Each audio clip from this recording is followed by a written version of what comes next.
क्या आपका भी मन अशांत है? तो ये कहानी आपके लिए है। बहुत पुराने समय की बात है। महात्मा बुद्ध अपनी यात्रा पर जाते हुए एक जंगल से गुजर रहे थे। थक जाने के कारण उन्होंने वहाँ अपने शिष्यों के साथ रुकने का निश्चय किया। तभी उन्होंने अपनी ओर एक व्यक्ति को आते हुए देखा। वह उन्हें प्रणाम करते हुए बोला, महात्मन, मैं आपके बारे में नहीं जानता, लेकिन आपको देखकर ऐसा लगता है आप बहुत ज्ञानी व्यक्ति हैं। मैं यहाँ का राजा हूँ। आपसे अपने एक प्रश्न का उत्तर जानना चाहता हूँ। महात्मा बुद्ध ने उनसे कहा, पूछो, क्या पूछना चाहते हो राजन? राजा ने उनसे कहा, मैं बहुत परेशान हूँ। मेरा मन अशांत रहता है। मैं नहीं जानता इसका क्या कारण है, और इसी अशांति के कारण मेरा स्वास्थ्य भी बिगड़ता जा रहा है। क्या आप मेरे अशांत मन को शांत कर सकते हैं? बुद्ध ने कहा, हाँ राजन, आप अपना अशांत मन मुझे दे दो। मैं उसे शांत करके तुम्हें वापस दे दूंगा। राजा को कुछ समझ में नहीं आया। राजा ने कहा, यह कैसे हो सकता है? मैं तुम्हें अपना मन कैसे दे सकता हूँ? यह तो मेरे अंदर है, यह कोई बाहरी वस्तु नहीं है। तब महात्मा बुद्ध ने कहा, ठीक है, तो तुम कल सूर्योदय से पहले मेरे पास आना। राजा वापस अपने महल में चला गया और पूरी रात सो नहीं पाया। वह सोचता रहा, यह महात्मा मेरे प्रश्न का उत्तर देने की बजाय मुझे मेरा मन देने के लिए कह रहे हैं। वह सोचता रहा कि कल वह उनके पास फिर दोबारा से जाए या नहीं जाए, परंतु उसके पास कोई विकल्प नहीं था। अगले दिन सूर्योदय से पहले वह महात्मा बुद्ध के पास पहुंच गया और बुद्ध से कहा, बताइए, मुझे क्या करना है? महात्मा बुद्ध ने कहा, आंखें बंद करके बैठ जाओ और अपने अशांत मन को खोजो। जब यह मिल जाए तो मुझे दे देना, मैं उसे शांत करके तुम्हें दे दूंगा। राजा आंखें बंद करके बैठ गया। उसे पूरे समय विचार आते रहे और जाते रहे। वह उन्हीं विचारों में ही डूबा रहा। ऐसा करते हुए काफ़ी समय बीत गया। तब महात्मा बुद्ध ने कहा, राजन, उठो, क्या तुम्हें तुम्हारा मन मिल गया है? राजा ने कहा, नहीं महात्मन। तब बुद्ध ने कहा, कोई बात नहीं, तुम कल फिर सूर्योदय से पहले मेरे पास आना। यह सोचकर कि शायद मेरे प्रश्न का उत्तर मुझे कल मिल जाए, वह फिर से सूर्योदय से पहले बुद्ध के पास पहुंच गया। पहले की तरह ही महात्मा बुद्ध ने कहा, आंखें बंद करके चुपचाप बैठ जाओ और अपने अशांत मन को खोजो। राजा पहले की तरह अपनी आंखें बंद करके बैठ गया और अपने मन को खोजने लगा। बहुत समय बीत गया, परंतु राजा बैठा रहा। वह अपनी आंखें बंद किए हुए अपनी अशांत मन की खोज में बैठा रहा। तब महात्मा बुद्ध ने राजा से पूछा, क्या तुम्हें तुम्हारा अशांत मन मिल गया है?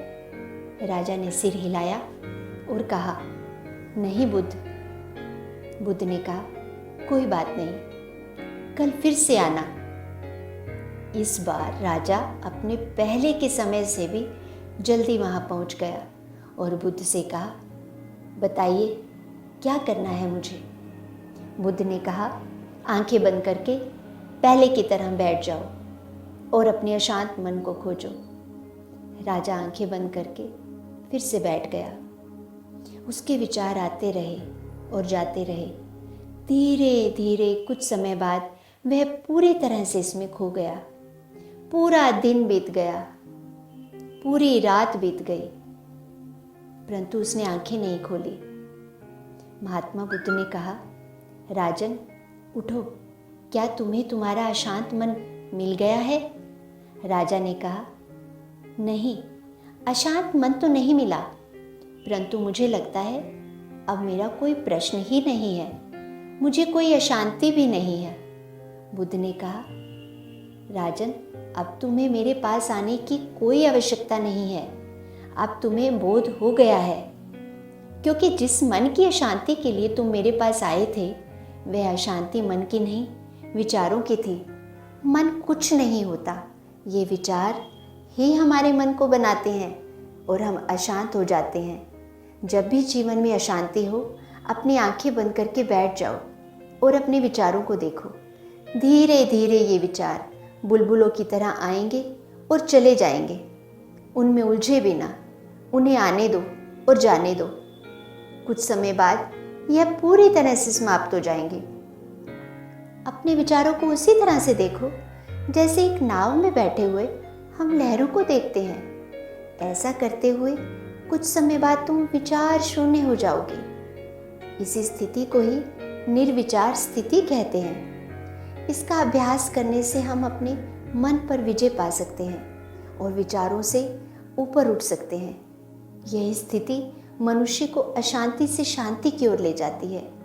यही ध्यान है, यही समाधि है। इस कहानी की तरह हमें भी अपने जीवन में इस युक्ति को अपनाना चाहिए। आज के इस आधुनिक समय में हर व्यक्ति के जीवन में तनाव है। इसी तनाव के कारण ही हमें मानसिक और शारीरिक बीमारियां हो जाती हैं और इन बीमारियों का इलाज कराने के लिए हम अस्पतालों में जाते हैं। यदि हम इस तनाव को ही कम कर दें या इसे समाप्त कर दें तो हम सभी परेशानियों से छुटकारा पा सकते हैं और अपने जीवन का आनंद ले सकते हैं। महात्मा बुद्ध की सभी शिक्षाएं हमें हमारे जीवन के गूढ़ रहस्य समझाती हैं। इन शिक्षाओं को अपनाकर मनुष्य सभी तनावों से मुक्त हो सकता है और इस जीवन का आनंद ले सकता है। यदि यह कहानी आपके जीवन को परिवर्तित कर पाए और आपके अशांत मन को शांत कर पाए तो मैं समझूंगी मेरा प्रयास सफल रहा।